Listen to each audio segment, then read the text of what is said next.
छत्रपती शिवाजी महाराज की धर्मवीर छत्रपती संभाजी महाराज की जय भवानी, जय शिवाजी, जय भवानी, जय शिवाजी, जय श्रीराम, जय श्रीराम, जय जय श्रीराम। जय श्रीराम।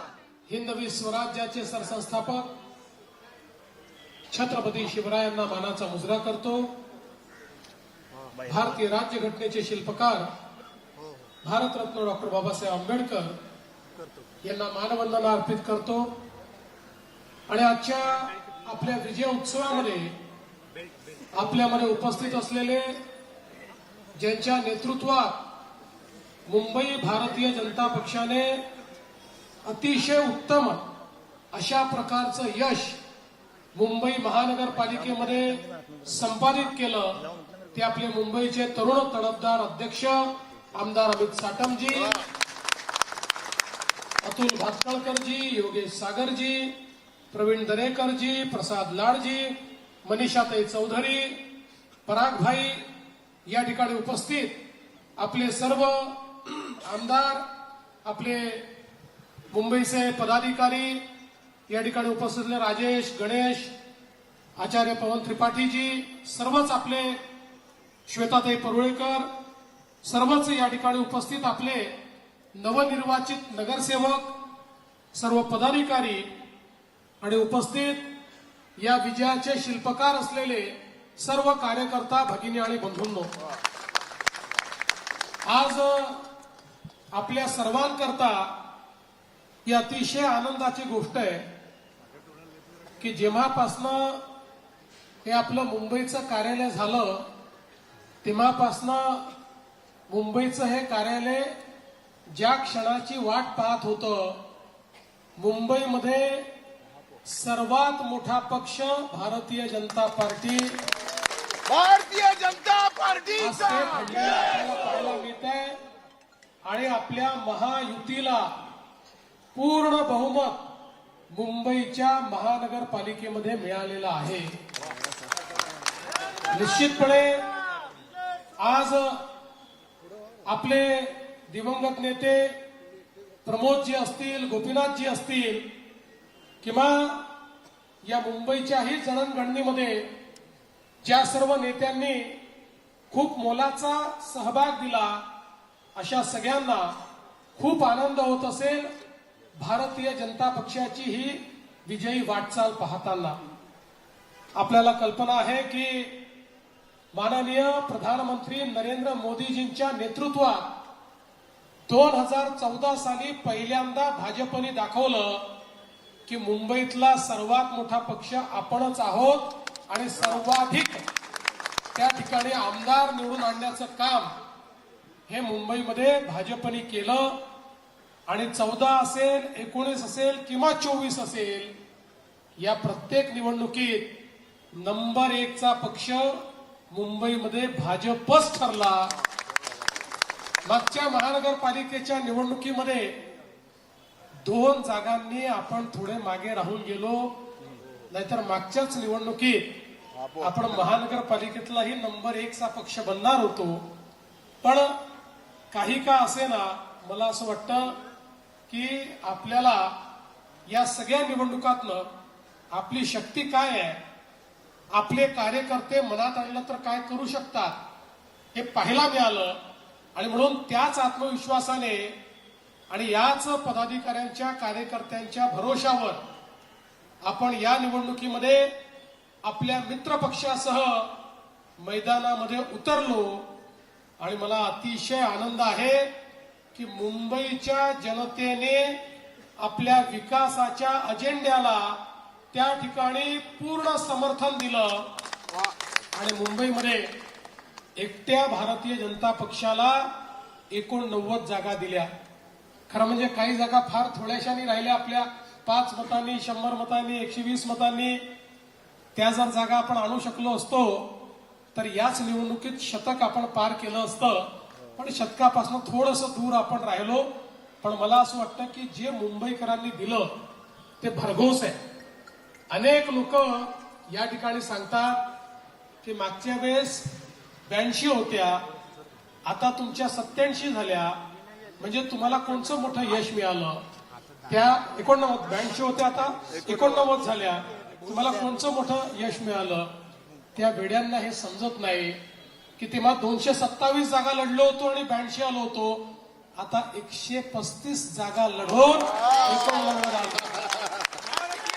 आणि Yes, oh. आपण बघा, एकट्या भारतीय जनता पक्षाला आपण लढलेल्या जागांमध्ये जर मतदान आपण बघितलं 45% आहे. 45%. आणि आपल्यानंतर जर उबाठाचा विचार केला, आपल्यापेक्षा 30 जागा जास्त लढूनही ते 27% लढत. 27%. म्हणजे याचा अर्थ काय आहे?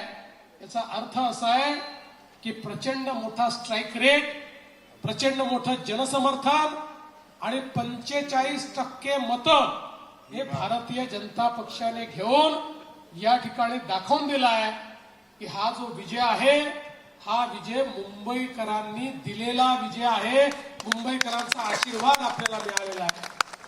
आपल्यासोबतच आपले जे सहकारी आहेत, माननीय एकनाथराव शिंदे जी आपले उपमुख्यमंत्री, त्यांच्या नेतृत्वामध्ये शिवसेनेला देखील 29 जागा मिळाल्या.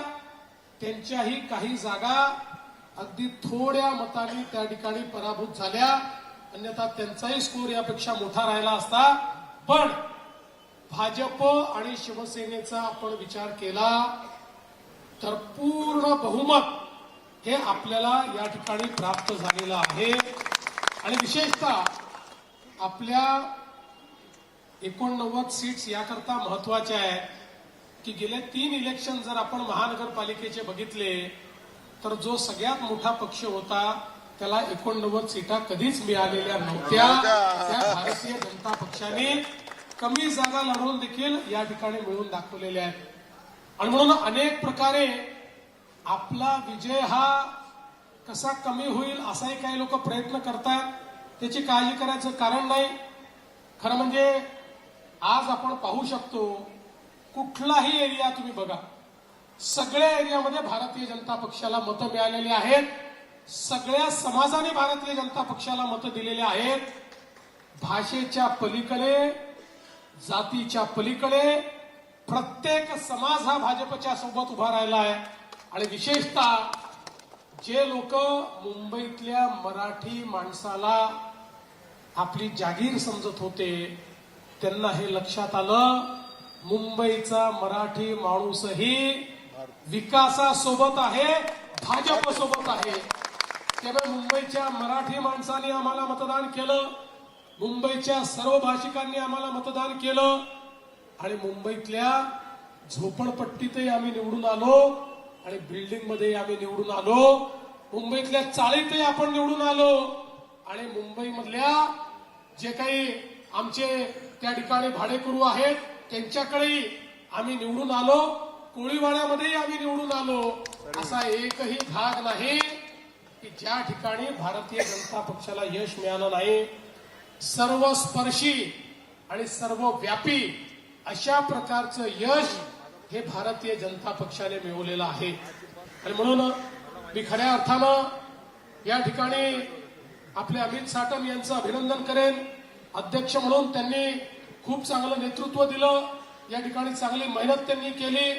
आपले निवडणूक प्रमुख असलेले आशिषजी शेलार असतील, या ठिकाणी आपले सगळे आमदार असतील, सगळ्या आमदारांनी पूर्ण ताकदीने त्यांच्या त्यांच्या क्षेत्रामध्ये आपलं सर्वस्व पणाला लावून, किंवा जो जो भाग त्यांना दिला होता त्या त्या भागामध्ये आपलं सर्वस्व पणाला लावून एक प्रचंड मोठी मेहनत केली. आणि त्यामुळे मी असं म्हणेन की हा जो विजय या ठिकाणी मिळालेला आहे हा टीम मुंबईचा विजय आहे. Team Mumbai, team Bharatiya Janata party यांनी जे एक अतिशय एकत्रितपणे आणि सुनियोजितपणे हे जे प्रयत्न केले आहेत त्या प्रयत्नांचा हा विजय आहे. मला विश्वास आहे की या विजयामुळे आम्ही आनंदित निश्चित आहोत. पण हा जो काही आनंद आहे त्या आनंदाला आम्ही कधीच उन्मादात परिवर्तित होऊ देणार नाही. हा जो काही आनंद आहे हा आनंद असाच आमच्या मनामध्ये ठेवून ज्या दिवशी महायुतीचा महापौर या मुंबईच्या महानगरपालिकेत बसेल त्याच्या दुसऱ्या दिवशीपासनं आम्ही कामाला लागू आणि आमचा जो मुंबई फर्स्टचा अजेंडा आहे, आमचा जो अजेंडा या मुंबईला या ठिकाणी देशातलं नव्हे तर जगातलं उत्तम शहर म्हणून आम्हाला प्रस्थापित करायचं आहे। या मुंबईतनं यापुढे एकही मराठी माणूस मुंबई बाहेर जाणार नाही, हा जो आमचा अजेंडा आहे। या मुंबईत गरीब लोक, झोपडपट्टीत राहणारे लोक, चाळीत राहणारे लोक, पगडी पद्धतीने राहणारे लोक, अशा सगळ्या लोकांना घर देण्याचा जो आमचा अजेंडा आहे, या मुंबईतल्या लोकांचं जीवन हे सुकर झालं पाहिजे, या मुंबईतली हवा ही देखील शुद्ध झाली पाहिजे, असा जो सगळा आमचा अजेंडा आहे। या अजेंड्यावर आम्ही सातत्याने दुसऱ्या दिवशीपासून काम सुरू करू आणि मी मुंबईकरांना हा विश्वास देऊ इच्छितो की पुढच्या 2 ते 3 वर्षामध्ये आता जी आम्ही कामं हातात घेतली होती ती आम्ही संपवण्याकडे नेऊ आणि नवीन कामं हातामध्ये घेऊन मुंबई आजच्या भाषेत सांगायचं झालं तर लिव्हेबलही बनवू आणि लवेबलही बनवू, अशा पद्धतीची मुंबई ही तयार करण्याचा आमचा प्रयत्न आहे। असाच सर्वांचा आशीर्वाद आम्हाला लाभावा। सर्व नगरसेवकांना देखील अतिशय मनापासून या ठिकाणी मी त्यांचं अभिनंदन करतो आणि त्यांना एकच गोष्ट सांगू इच्छितो, हा विश्वास मुंबईकरांनी माननीय प्रधानमंत्री नरेंद्र मोदीजींवर दाखवलेला आहे। हा विश्वास मुंबईकरांनी महायुतीने केलेल्या विकासावर दाखवलेला आहे। हा विश्वास एक प्रकारे त्यांच्या मनामध्ये पुढच्या भविष्याची जी काही वेध आहेत ते वेध पूर्ण करण्याची ताकद, त्या होप्स पूर्ण करण्याची ताकद ही भाजपमध्ये आणि महायुतीत आहे हे समजून त्यांनी आपल्यावर विश्वास दाखवला आहे। त्यामुळे आपल्यापैकी प्रत्येकाला या विश्वासास पात्र व्हावं लागेल, तसंच काम करावं लागेल। या महानगरपालिकेमध्ये पारदर्शी प्रामाणिकतेनं आपल्याला कारभार चालवावा लागेल। ही महानगरपालिका पूर्णपणे लोकाभिमुख अशा पद्धतीनं आपल्याला चालवावी लागेल आणि जनतेचंच राज्य महानगरपालिकेत चाललं पाहिजे, अशा पद्धतीनं महानगरपालिकेचा कारभार चालवण्याची या सगळ्या नगरसेवकांवर या ठिकाणी आता जबाबदारी आलेली आहे। मला विश्वास आहे की आपण पुढच्या काळामध्ये मुंबईच्या जनतेसमोर ताठ मानेनं निश्चितपणे जाऊ। आणि मी एक गोष्ट अजून सांगतो, निवडणुका संपल्या, आमचा कोणीही शत्रू नाही, जे असतील ते आमचे वैचारिक विरोधक आहेत। त्यामुळे आमच्या मुंबई विकासाच्या अजेंड्याला जे लोक त्या ठिकाणी सपोर्ट करतील त्यांना सोबत घेऊ, जे सपोर्ट करणार नाहीत त्यांच्याशिवाय पुढे जाऊ, पण मुंबई आता थांबणार नाही। मुंबई आता थांबणार नाही, मुंबई आता थांबणार नाही। आणि म्हणून आता या मुंबईच्या विकासाकरता पुन्हा एकदा माननीय आपले प्रधानमंत्री श्री नरेंद्र मोदीजी यांचे आभार मानतो। आमच्यावर सातत्याने विश्वास दाखवणारे राष्ट्रीय अध्यक्ष नड्डाजी असतील, आमचे जे होम मिनिस्टर साहेब आहेत, गृहमंत्री साहेब आहेत, अमित शहा असतील, किंवा आमचे नूतन कार्याध्यक्ष नितीन नवीनजी असतील, या सर्व केंद्रीय नेतृत्वाचं देखील मी मनापासून त्यांचे आभार मानतो। त्यांची शक्ती आणि त्यांचा विश्वास यामुळे आपण हा विजय संपादित केलेला आहे आणि पुन्हा एकदा हा सगळा विजय मुंबईच्या जनतेला आणि भाजपच्या आणि महायुतीच्या कार्यकर्त्यांना या ठिकाणी समर्पित करून मी माझं बोलणं